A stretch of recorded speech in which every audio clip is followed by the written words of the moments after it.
Welcome to Sparkle Loud. Leadership is easy when everything's going well. The why gets tested when things don't go so well. And I think people don't understand that part about a leadership. Most leaders don't leave because they stop caring. They leave because they lost sight of the why.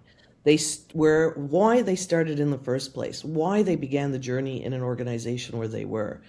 If your leadership is built on a title, if it leans on the fact that on external validation or solely because of the salary, it won't survive the hard days. But if it's built on purpose, it just might.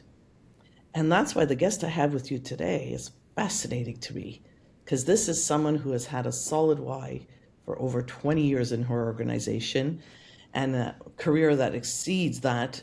And she's here with us today to talk a little bit about how do you sustain that why over 20 years and continue building and growing.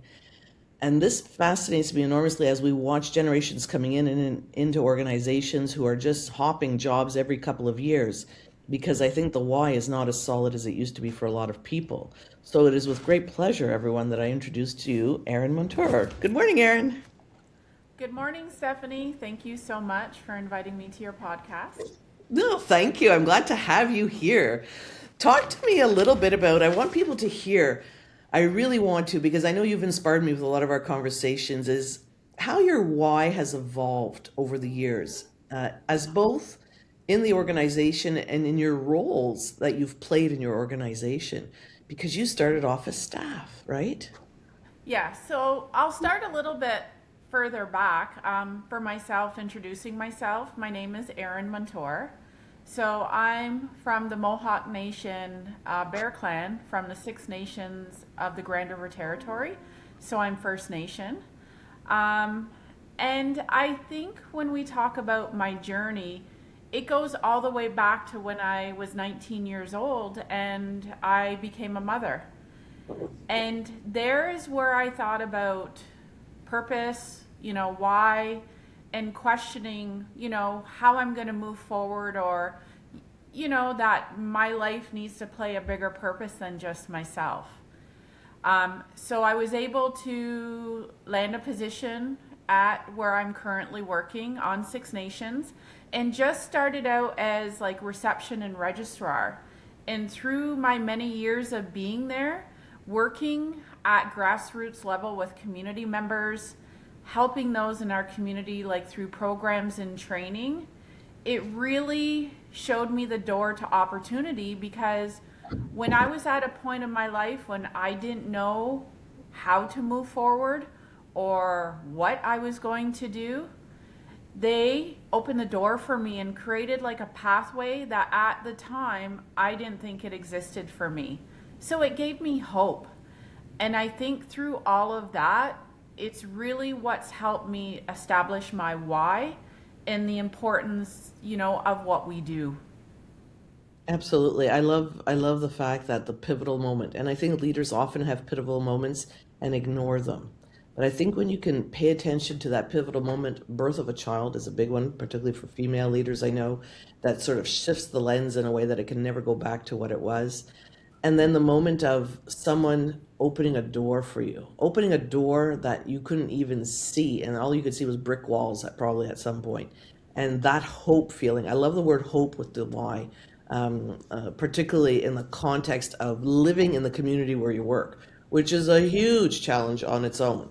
And I'm sure there has to have been moments over the years, Aaron, where you weren't sure you wanted to continue to stay.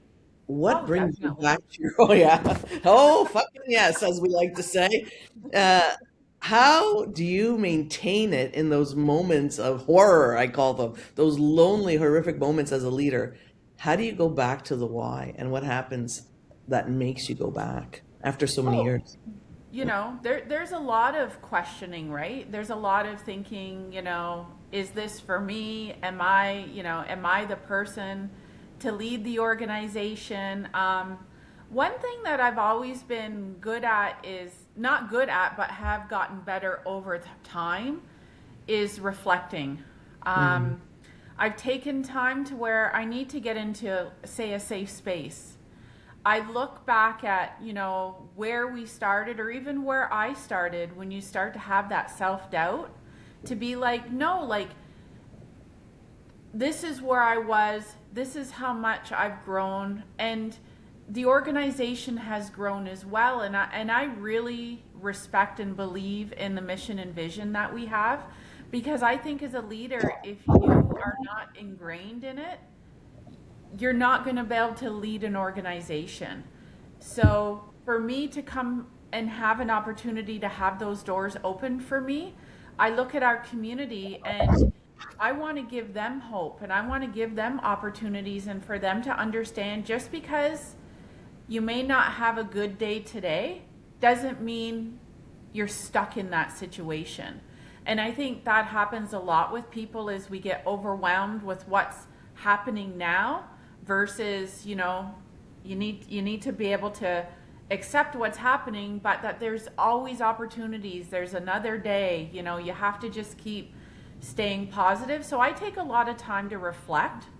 I even take time to look back at the organization itself and the roadmap we've been on. So to see that everything that has happened, or the change, has been growth, and growth in a good way.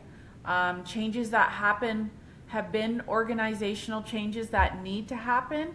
And just even reflecting on client success, student success, and working in the community really helps, because you get to see them and see their growth, right? And that you got to be a part of that. I think that's That brings me to fantastic. my why. Yeah, you've just said 100 things, and I've got I to make know sure it's hard. it's wonderful because it's so complex. People It don't is. understand all the elements. It's easy. There's this big trend of saying, "Oh, make sure you write down your why, set it as a goal," but it's so much more complex than that, right? And it evolves as you evolve in your own roles, depending what roles you take.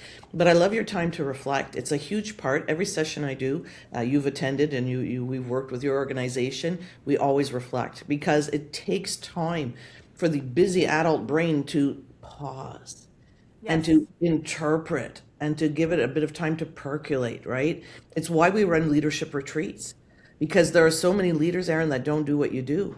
And if that message gets out there and we say, give yourself the permission to pause, you'll Yeah. come back stronger. You really will. You'll come back feeling healthier, physically, mentally, emotionally, right? And therefore, your teams will be led stronger. And the change you envision was more likely to become a reality, so that you can also get everyone else into the why with you, right? So I Yeah. love your time to reflect. When do you make time to do that? How do you do that? Because your days are jam packed. It is. It is. I'm lucky that we have different, say, locations that we can go to. So we have like three main locations at work. And one of our locations I just love to go to is Guyana. So I make sure when I'm having doubt or having to have like necessary conversations or difficult conversations, that I make the time to go over to that space. And that space, because I think it's rooted in our culture, and going for a walk to the river or being able to sit silently in our longhouse reminds me of the why, and why we do go through the struggles, because I think it's probably easier as a leader to quit, you know, Oh, yeah. move on. Like, that would be me, that would be what I think most leaders would have done, is, quit, move on, let it be somebody else's problem. But I feel, because I work in my community, I love my community, I love my job, that I have a responsibility. And, I take pride in the work I do, and I'm not somebody to give up, but I'm also somebody that's able to recognize when change needs to happen, or even reflect in myself when I need to do other things like leadership training. So I accept that responsibility. And I think sometimes I always talk about it, the hard school of Knox, right? Leadership, as many courses as you take, degrees you take, Yep. and anything else, there's nothing No. that will prepare you for the tumultuousness and the many, many problems, issues, celebrations, whatever they are that come your way daily, weekly, month after month, year after year. As you think back and reflect on your leadership moments, there's certainly been hard moments in leadership. What have you learned from those ups and downs rather than moving on that made you stay? Some of the things that I learned was professional boundaries over the years. Um, that you need to set these, and that being in leadership, it's not just about friendships. So that, that was a hard lesson to learn, is professional boundaries. When you go Other from things, staff to leader in the same organization, we deal with yeah, a lot through our mentoring program. And I find it's a challenge. We give it lip service and people go, yeah, yeah. But we knew each other. We grew up, we went to school, yeah, whatever it is. And all of a sudden, the perception of people changes. But the leader doesn't realize it because they see themselves as the same, yes, full of heart, full of caring, full of moral compass and why or whatever it is that you have, right? But professional boundaries, yeah. And I can attest to it because it took Erin, I think, a year to have a real conversation with me before she could trust me. So your boundaries are well in place, Erin. yeah, yeah. And it was learning the hard way. Yeah, Again, like you said, like it doesn't matter how many courses, master's degrees, everything. This is a lesson in life yeah. that, it really pushes you to the limit of what can you handle, when it comes to leadership. Other things that I've learned is not to take it personal. That's a That, tough one.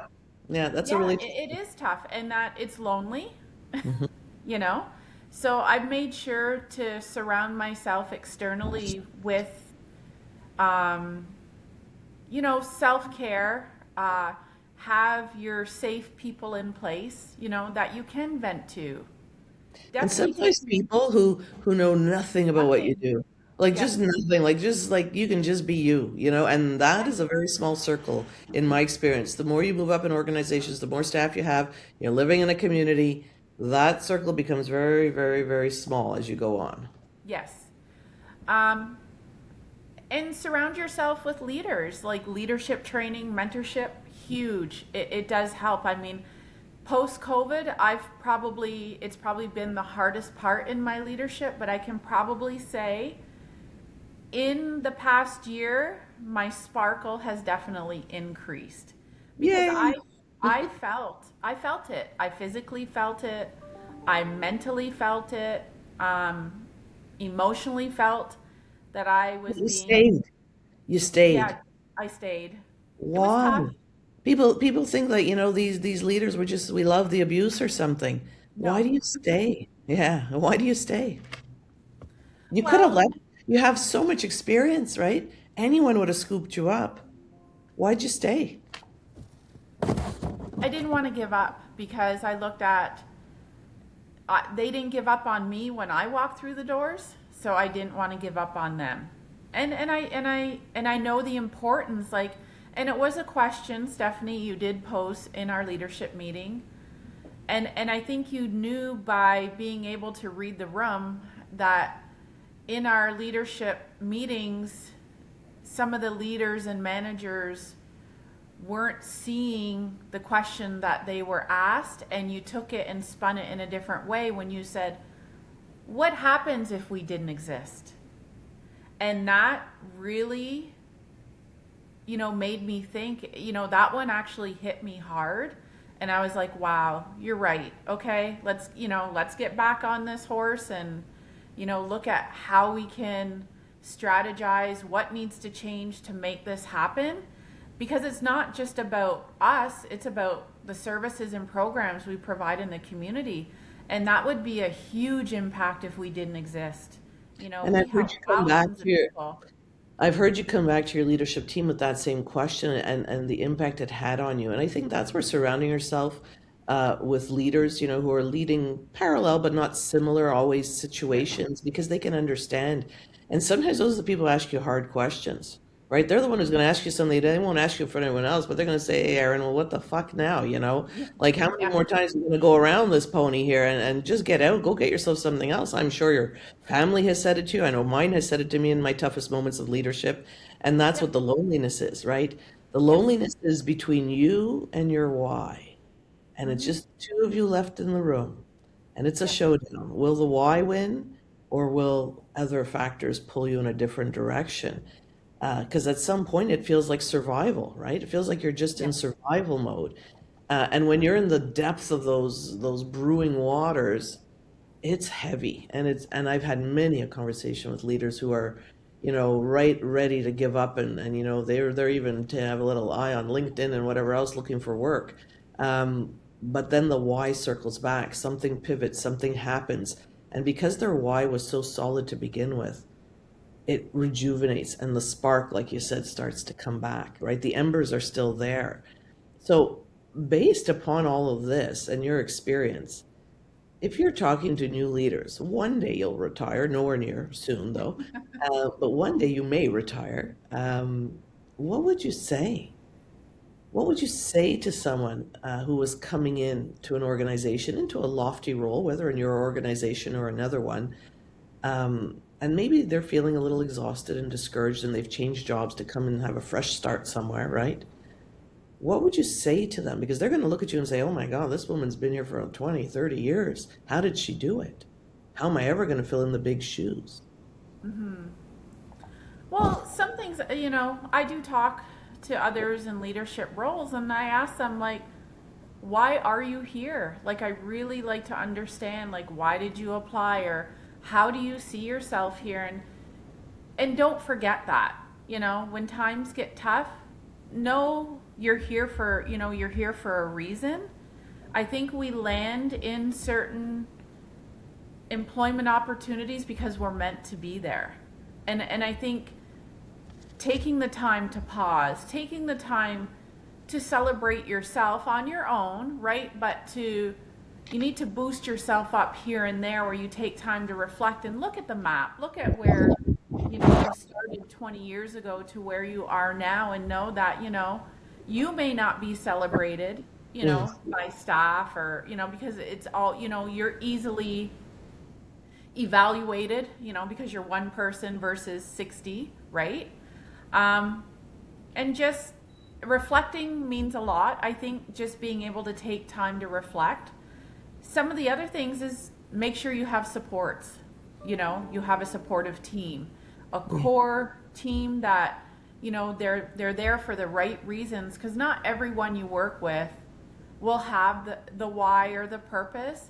But if you can find a handful that you can work with, that will help you a lot. yeah.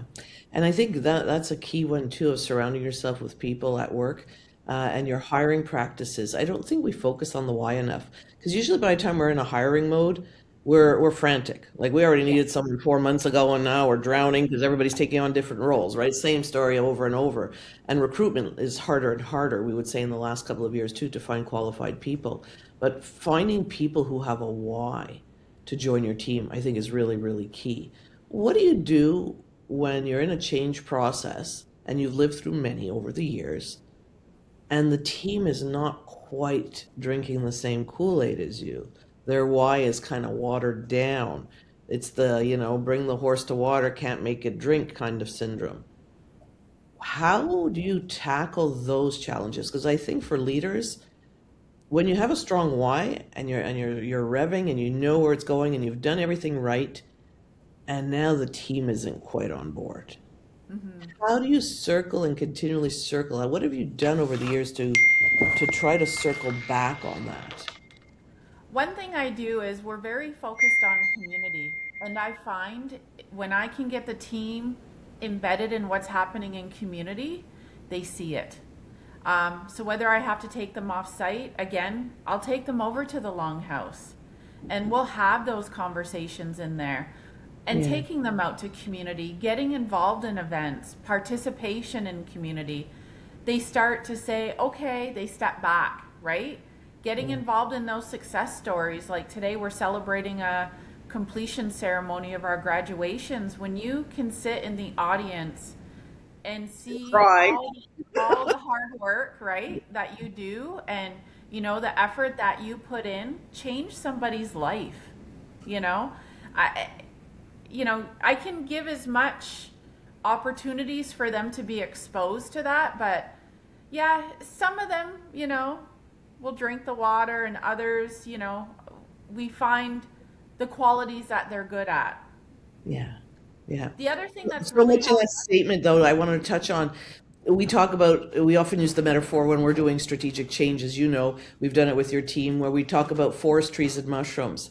Yes, And day to day is the mushrooms. Like we're in yes, it, we're grinding, we're going at it. The trees are the projects and the initiatives, and the forest is the big picture. And sometimes when we're looking too far down, I always say, be careful not to trip on your own feet, right? And yes, when we start tripping on our own feet, or our staff do, you've got to pause, just like you do, to reflect, and you got to force it out, and you've got to get them to come back to remember the why. I love your examples of bringing them out, letting them see what the impact of their work has. Let them go and talk to the people, go together as a team and reignite the spark together, right? Bring yes, them back up and let them breathe the fresh air of the forest up high. yeah, So I love that. Like I love that you do that with them. And sometimes you got to let them stew in it a little bit too, because they've got to for learn sure. to find their why on the lowest days too. We're not there to provide the why and give it to them like a pacifier every time. They've got to buy into it and find their portion of the why as well, right? And that takes a lot of patience, I think. I watch leaders who sometimes people criticize because Lord knows it's easy to criticize leadership, right, Aaron? Yeah.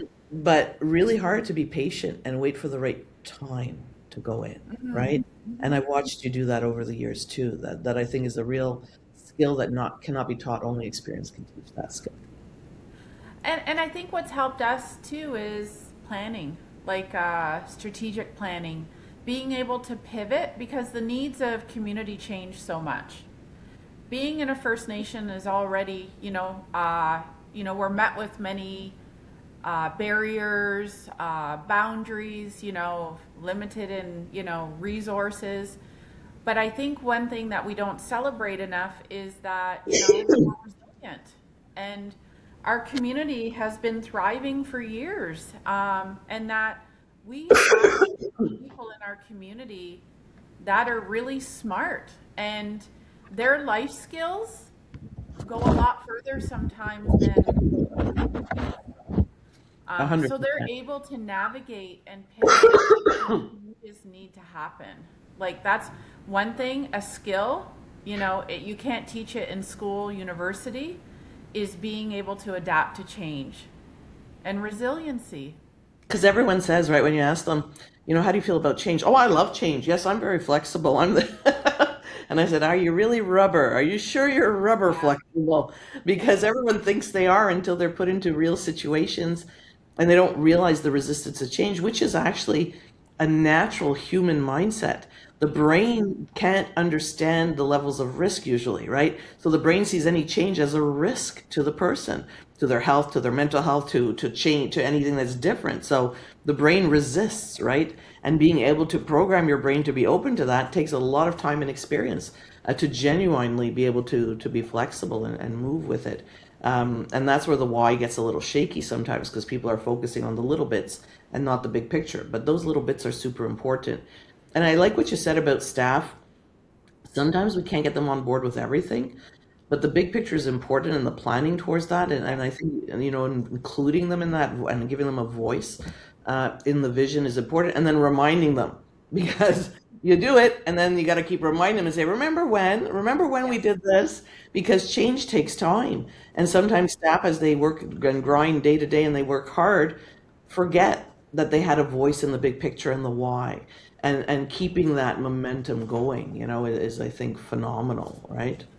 Well, and I remember I emceed our completion ceremony last year. And, I sat back and I was like, wow, like I miss the grassroots level work that I used to do.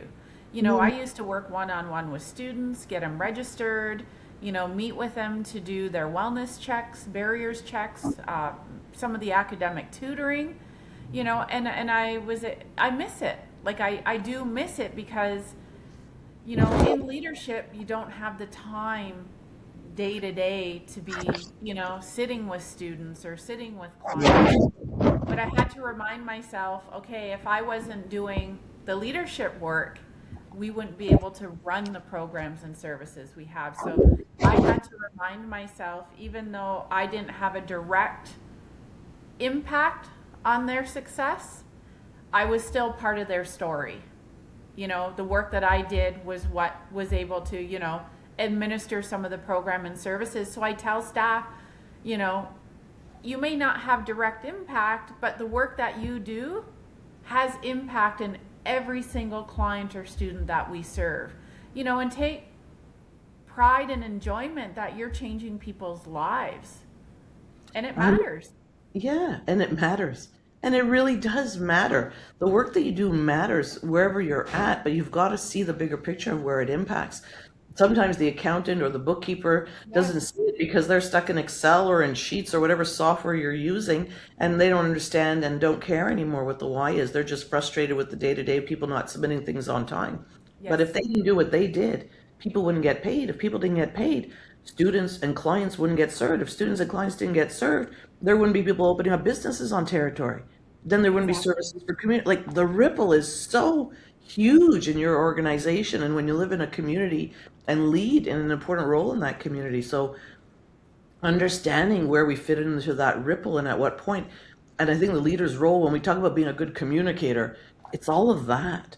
Yes. It's bringing them to the grad ceremonies. It's Yep. allowing them to attend them. It's going and explaining the success stories online and sharing them, not just online, but with your staff at a staff Yep. meeting, right? It's bringing the why and keeping it very, very focused and centered, right? For sure. Anyway, this was absolutely fabulous. I could talk to you all day, but I know you've got a lot of things to do. You mentioned it at the beginning. So I think, like graduates and clients who come and go, leaders face many difficult seasons in their journey. Staff come and go, boards are elected, unelected, change happens, priorities shift, funding fluctuates, right? Disappointments, celebrations, all of these feel like moments where you could either stay or walk away. And I think leaders like you, Aaron, stay and have a strong enough why to impact social change that is generational. And I think that is absolutely fabulous.